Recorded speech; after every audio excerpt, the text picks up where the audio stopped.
কি গোপাল, আরে কোথায় আমার হাওয়া মহল? 7 দিন হয়ে গেছে তো, তাই মহল দেখতে চলে এলাম। কাজ একদম। কি গো, কতদিন হয়ে গেল তোমাদের রাজসভা বন্ধ? হ্যাঁ, আচ্ছা, মহারাজ যদি বেতন দিতে না পারেন তাহলে রাজসভা খোলা রেখে কি লাভ বলো তো? বলি বাড়িতে যা চাল আছে তাতে 1 সপ্তাহের বেশি আর রান্না হবে না কিন্তু। হ্যাঁ, সেই জন্যই তো হিসেব করছি। বাড়িতে অপ্রয়োজনীয় যা যা জিনিসপত্র আছে সেসব বেচে দেব। আর বেচার মতো কিছুই নেই গো। দেখো, তুমি সব সময় আমার পরেই খাও, তাই আমাদের একটা করে থালা বাটি বেচে দিলে তো কোনো সমস্যা নেই গিন্নি। এই তোমার মাথা না কাজ করছে না। যাও বাইরে ঘুরে এসো, পারলে বাজার থেকে ধার করে হলেও একটু চাল নিয়ে এসো। দেখি যদি কোনো সহৃদয় ব্যক্তি চাল দেয়।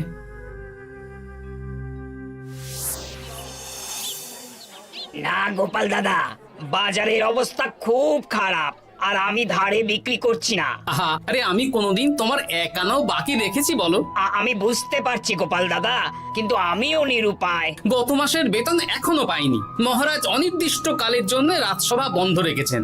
বিশ্বাস করো, বিশ্বাস করো, বেতন পেলেই তোমার ধার আমি মিটিয়ে দেব। এই সপ্তাহ খানেক আগে একই কথা বলে সেনাপতি ধারে 25 কেজি চাল নিয়ে গেছেন। এখন ওনার কোনোই পাত্তা নেই। কি যে করি, কাছের বন্ধু বলতে বিজ্ঞানী আর সভাকবি। দেখি ওদের বাড়িতে একবার ঢুঁ মেরে।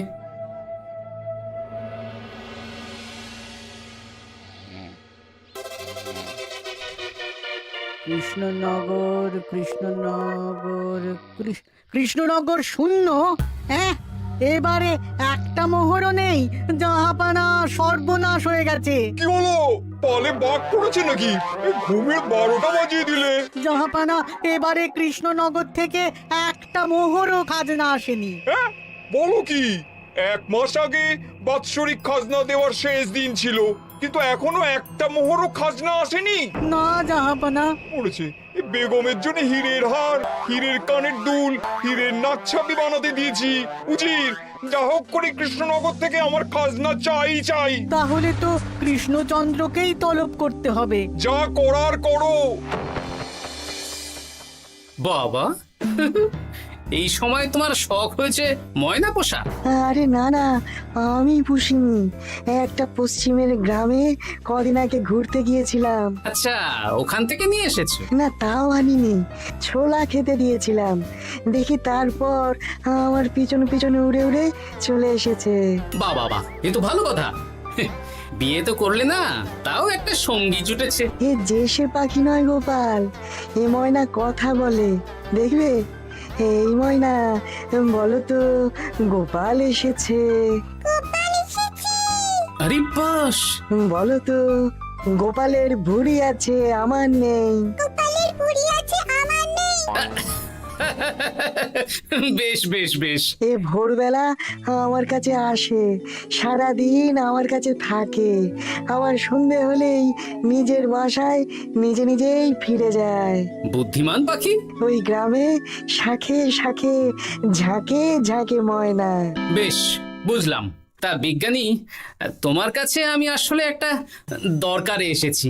বলো কি দরকার? আসলে ওই টানাটানির সংসার চলছে, বুঝলে। বাড়িতে চাল বাড়ন্ত, কদিন পরে হাঁড়ি চড়বে না। তুমি কিছু পয়সা ধার দিতে পারবে? আরে এমন করে বলছো কেন? আমার তো সংসার নেই, এত খরচও নেই। তুমি বাড়ি যাও, আমি 2 বস্তা চাল পাঠিয়ে দেব। ধন্যবাদ বিজ্ঞানী, তোমার মতো বন্ধু পাওয়া মুশকিল। বন্ধুত্বে এইসব ধন্যবাদ দেওয়ার দরকার নেই, একে অপরের পাশে থাকলেই হলো।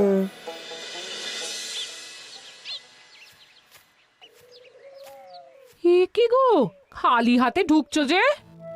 বিজ্ঞানী আমাদের 2 বস্তা চাল পাঠাবে, তাই কিছুটা হলেও চিন্তা কমলো, বুঝলে। ওমা, এই তো সারা বাজার ঘুরে তো ধারে চাল পেলাম না, অগত্যা বিজ্ঞানীর বাড়ি গেলাম।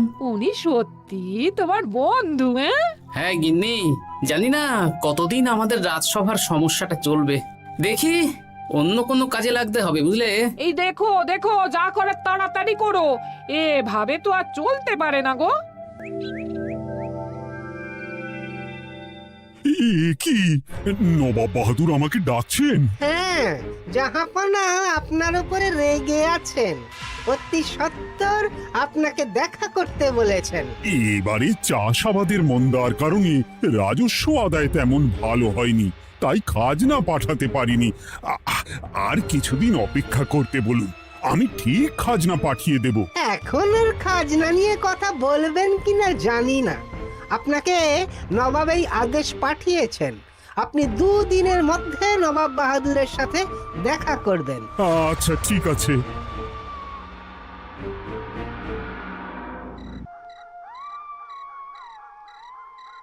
মহারাজ, এই বিপদের সময়ে আপনাকে একমাত্র একজনই সাহায্য করতে পারে, আর সে হলো গোপাল। আমি কোন মুখে গোপালকে ডাকবো বলো তো রানী? দীর্ঘদিন ওদের বেতন দিতে পারছি না। গোপাল এরকম স্বার্থপর মানুষই নয় যে নিজের কাজের সময় কাজী আর কাজ ফুরলে বাজি হয়ে যাবে। আপনি একবার বলেই দেখুন না। বেশ, তাহলে আগামীকাল সকালেই গোপালকে ডেকে পাঠাচ্ছি।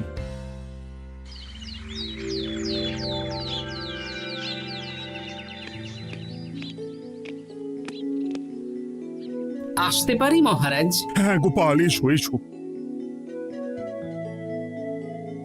মহারাজ, আমাকে হঠাৎ ডেকে পাঠালেন যে?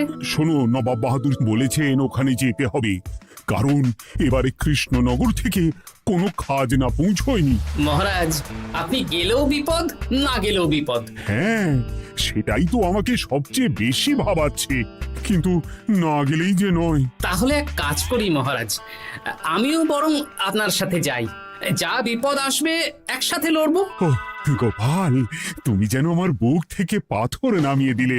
তোমাকে যে কি বলে ধন্যবাদ জানাবো। তাহলে কখন বেরোবেন বলুন? আজকে সন্ধ্যের দিকে বেরিয়ে পড়বো, তাহলে কাল সকাল সকাল মুর্শিদাবাদ পৌঁছে যাব। কতদিন থাকতে হবে তো কিছুই জানি না, তাহলে ওই 3-4টে জামা কাপড় ধুতি নিয়ে নেব, কি বলেন? হ্যাঁ হ্যাঁ, তাই নিও। তাহলে সন্ধ্যাবেলা রাজবাড়িতে এসো, একসাথেই বেরিয়ে পড়বো। আচ্ছা মহারাজ। বলি, তোমার কি মুর্শিদাবাদে না গেলেই নয় গো? আমাকে তো যেতেই হবে গিন্নি। জানি নবাব বাহাদুর কিভাবে ছক করে কল করে, তুমি সাবধানে থেকো গো। দেখো, আমি যখন যাচ্ছি তখন নবাব বাহাদুরকে এবার সাবধানে থাকতে হবে। হ্যাঁ, ঠিক আছে, মাথা ঠান্ডা রাখবে, বেশি ওস্তাদি করতে যাবে না। এমনিতেই আমাদের অবস্থা এখন ভালো নয়। আরে তুমি অতিরিক্ত চিন্তা করো না তো গিন্নি। জাহাপনা, কন্যাগুলো কবে আসবে? এখনো 2-3 দিন সময় লাগবে বেগম। এত সময় লাগছে কেন জাহাপনা? দেশের কোণে কোণে খুঁজে সেরা সেরা হিরে দিয়ে বানানো হচ্ছে যে, সময় তো লাগবেই বেগম। তাহলে তো অনেক খরচ হচ্ছে। তাও হচ্ছে বটে, কিন্তু তোমার জন্য আমি সব করতে পারি। আমাদের মুর্শিদাবাদের হীরালালের হাতের কাজ দেশের সেরা। আপনি সত্যি আমাকে ভালোবাসেন, আমার জন্য এত খরচ করে গয়না বানিয়ে দিচ্ছেন। তুমি খরচ নিয়ে এত চিন্তা করো না। কৃষ্ণনগর থেকে এই বছর ভালো খাজনা প্রাপ্য ছিল, কিন্তু এখনো একটা কানাকড়িও আসেনি। তাহলে আপনার গয়না বানাতে যা খরচ হবে সব আপনার সিন্দুক থেকে দিয়ে দেবেন? না না না, কৃষ্ণনগর থেকেই আদায় করব, ওকে তলব করেছি। আচ্ছা, সহিস, গাড়ি ছাড়ো। যথাজ্ঞা মহারাজ। এই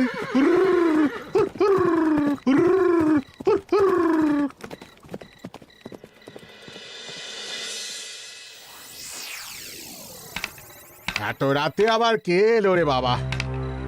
খুলছি।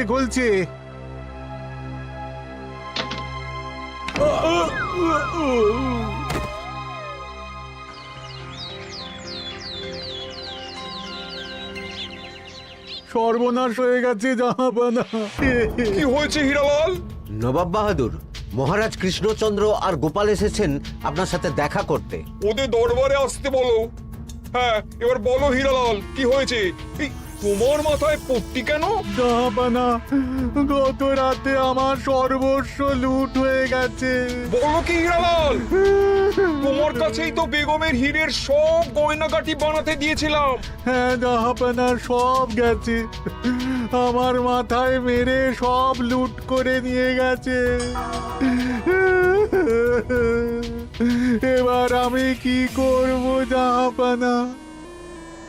বেগম সাহেবা, আপনার গয়না যে হীরালাল শেখরার কাছে জাহাপনা বানাতে দিয়েছিলেন, ওনার সব লুট হয়ে গেছে। মানে? আমি এক্ষুনি নিজের কানে শুনে এলাম, এখন হীরালাল শেখরা এসেছে। আমি এক্ষুনি যাচ্ছি। কি করব জাহাপানা?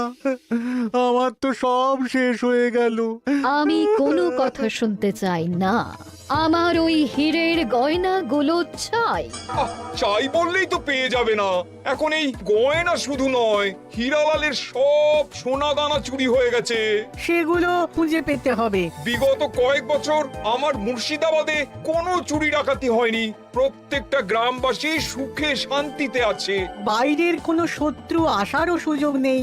গ্রামের সীমানায় দিন রাত প্রহরী থাকে। যদি এসেও থাকে, পালাতে পারবে না। এবারে তাহলে চোরটা কে বুঝবো কি করে? এসব সামান্য চোর ধরার কাজ আমার কাছে নস্যি। জাহাপনা, আপনি যদি কৃষ্ণনগরের এবছরের খাজনা মকুব করে দেন, তাহলে আমি চোর ধরার ক্ষেত্রে সাহায্য করতে পারি।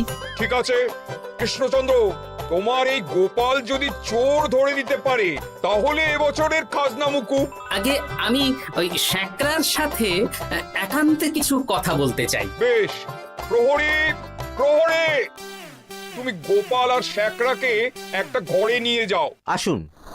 এবার আপনি চুরির ঘটনাটা বলুন। চুরি না, ডাকাতি। সে যাই হোক, বলুন বলুন। গতকাল রাতে,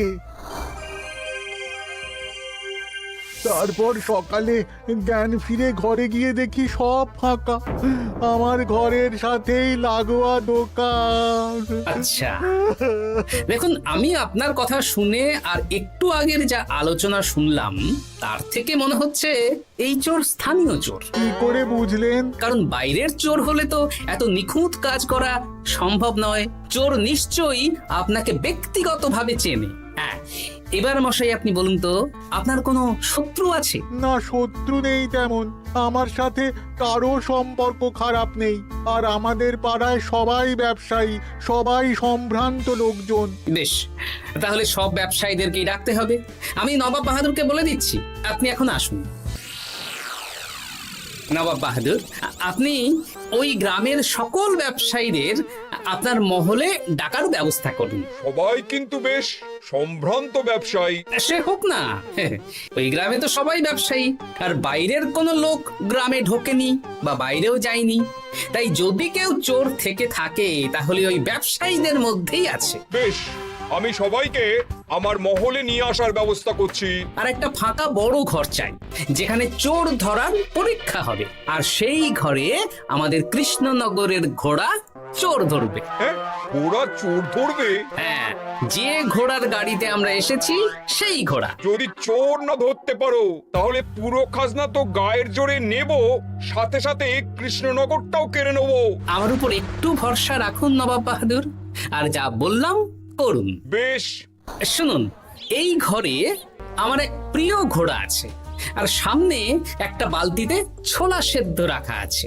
আপনারা সকল ব্যবসায়ীগণ একে একে যাবেন, দরজা ভিতর থেকে বন্ধ করবেন, আর ঘোড়াকে এক মুঠো করে ছোলা খাইয়ে ফিরে আসবেন।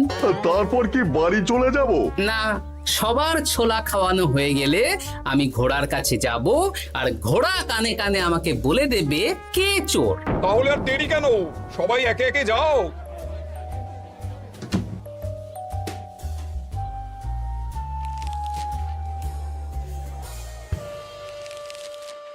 কি করি যদি ঘোড়া সত্যি সত্যি বুঝে যায়? ছোলা খাওয়াবোই না।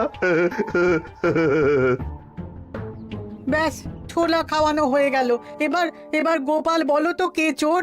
দাঁড়ান, ঘোড়ার মুখের কথা শুনে আসি। আমি বলে দিচ্ছি জাহাপানা, গোপাল এসব মস্করা করছে, সব মস্করা। ঘোড়া বলে দিয়েছে কে চোর। বলো গোপাল, কে চোর? তার আগে সকল ব্যবসায়ীর হাত দেখে আমি পরীক্ষা করতে চাই। সে দেখো, কিন্তু বলো কে চোর? দেখি দেখি না, দেখি আপনারটা। না, আপনিও না। না, আপনিও না। একই মশাই, চুরিটা তো আপনিই করেছেন, আপনিই চোর। কি উল্টো পাল্টা কথা বলছেন? আমি চুরি করিনি। হ্যাঁ, আপনিই চুরি করেছেন, তাই ভয়ে ঘোড়াকে ছোলা খাওয়াননি। কারণ আমি ছোলার মধ্যে রান্নার হলুদ গুঁড়ো মিশিয়ে রেখেছিলাম, তাই যারা যারা ঘোড়াকে ছোলা খাইয়েছেন সবার হাতেই হলুদ রং লেগে আছে। শুধু ওর হাতে নেই। ভাই, শেষে তুই? তোর মনে মনে এত হিংসা? ভাই মানে? আরে ও তো আমার খুড়তো ভাই পান্নালাল, ওরও সোনা গয়নার ব্যবসা। ব্যাস, এবার তাহলে বলেই দিন পুরো ব্যাপারটা, কারণ এখান থেকে পালানোর কোনো পথ নেই। ভুল হয়ে গেছে না, আমার দাদা আমার থেকে অনেক বেশি রোজগার করত, তাই আমার মনে মনে হিংসে ছিল। তারপর বেগম সাহেব আর হীরের গয়না বানানোর এত বড় বায়না পেল, তাই হিংসা আরো বেড়ে গেল। আর তুই চুরি করলি? চুরির সব জিনিস কোথায় আছে? আমার বাড়িতেই আছে না। সাব্বাস গোপাল, সাব্বাস। তোমার কি বুদ্ধি! তাহলে জাহাপানা, কথা মতন আমাদের এই বছর তাহলে খাজনা দিতে হচ্ছে না। না, কথা যখন দিয়েছি তখন আমি তো আর কথার খেলাপ করতে পারি না। আচ্ছা গোপাল, তোমার তো এত বুদ্ধি, আমার একটা শখ পূরণ করতে পারবে? কি শখ বলুন নবাব বাহাদুর। আমার অনেক দিনের ইচ্ছে একটা হাওয়া মহল বানাবো, কিন্তু ঘরামি রাজমিস্ত্রি কেউই বানাতে পারবে না বলছে। তুমি কি বানিয়ে দিতে পারবে? আগে পারবো জাহাপনা, কিন্তু তার বদলে আমি কি পাবো? আগামী 5 বছর কৃষ্ণনগরের খাজনা মুকুব, আর তোমাকে আমি 100 মোহর উপহার দেবো। বেশ, তাহলে আপনি আমাকে দিন 7 সময় দিন, আর 7 দিন পরে আমার বাড়ির সামনে চলে আসুন। হাওয়া মহল বানিয়ে রাখবো, আপনি নিয়ে যাবেন। বেশ, তাহলে 7 দিন পরে কৃষ্ণনগরে দেখা হচ্ছে। যদি না বানাতে পারো তাহলে কিন্তু আগামী 5 বছর কৃষ্ণনগরকে দ্বিগুণ খাজনা দিতে হবে, এই আমি বলে দিলাম। বেশ, রাজি।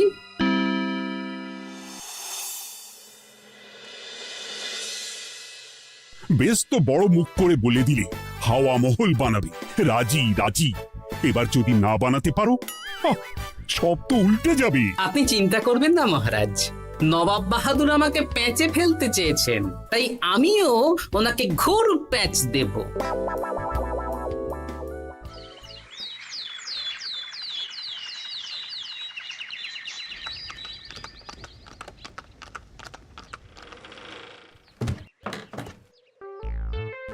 কি গোপাল, আরে কোথায় আমার হাওয়া মহল?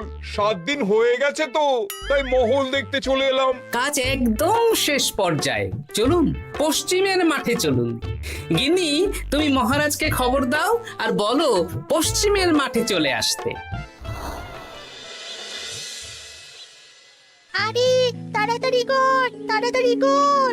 ওই দেখুন, আপনার হাওয়া মহল তৈরি হয়ে গেছে। কই? ওপরে দেখুন। ওরে, নবাবের হাওয়া মহল বলে কথা, ইট কথা হয়ে গেছে। এবার রং কর, রং কর। হাওয়া মহল রং করছি তো, এত তাড়া দিস না। আরে তাড়াতাড়ি কর, তাড়াতাড়ি কর। আরে এসব আবার কি? ময়না পাখি হাওয়া মহল তৈরি করছে? হ্যাঁ, হাওয়া মহল তো, তাই হাওয়াতেই তৈরি হচ্ছে। হাওয়া তো আর চোখে দেখা যায় না, আমি তৈরি করিয়ে দিয়েছি। এবার জাহাপানা আপনি নিয়ে যান। হয়ে গেল, এবারেও গোপাল দাও মেরে দিল। মানে আমি কি করে? সে তো জানি না জাহাপনা, আপনি বলেছিলেন হাওয়া মহল বানিয়ে দিতে হবে, আর আমি আপনার আবদার পূরণ করেছি। এখন আগামী 5 বছর আমরা খাজনা মুক্ত। সাব্বাস গোপাল। ওরে, রংটা ভালো করে কর, ভালো করে কর। নবাবের হাওয়া মহল। গোপাল, তুমি সত্যিই বুদ্ধিমান, তোমার বুদ্ধির জবাব নেই। শোনো, আগামী 5 বছর কৃষ্ণনগরের খাজনা মুকুব, আর এই নাও তোমার 100 মোহর উপহার। এবার বলো তুমি এই অসম্ভবকে সম্ভব করলে কি করে? আমি বুঝতেই পেরেছিলাম আপনার মুর্শিদাবাদের চোর ধরার পরে আপনি আমাকে যখন হাওয়া মহল বানাতে বললেন তখন নিশ্চয়ই কোনো উদ্দেশ্য আছে, কারণ আপনি তো মন থেকে চাননি যে খাজনা না দিয়ে আমরা মুক্তি পাই। তাই গোপাল এই চালটা চাললো। যদিও আমি গোপালকে একটু সাহায্য করেছি। কিরকম সাহায্য? কদিন আগে আমি বিজ্ঞানীর ঘরে গিয়ে দেখি একটা ময়না হুবহু মানুষের মতন কথা বলছে, আর বিজ্ঞানী বলল এরকম অনেক ময়না পাখি আছে। ব্যাস এই এক সপ্তাহ ধরে আমি ময়নাগুলোকে বিভিন্ন বুলি শেখালাম, আর ওরা সেগুলোই বলে চলেছে। নয়, হ্যাঁ। ওরে রংটা ভালো করে কর, নবাবের হাওয়া মহল। মহারাজ, 100 মোহর আপনি রাখুন। আমাদের সব সভাসদদের এই মোহর থেকেই আপাতত বেতন দিয়ে রাজসভা শুরু করুন। ধন্যবাদ গোপাল, তোমাকে আমার সভাসদ পেয়ে আমরা সবাই ধন্য। আর বিজ্ঞানীকেও।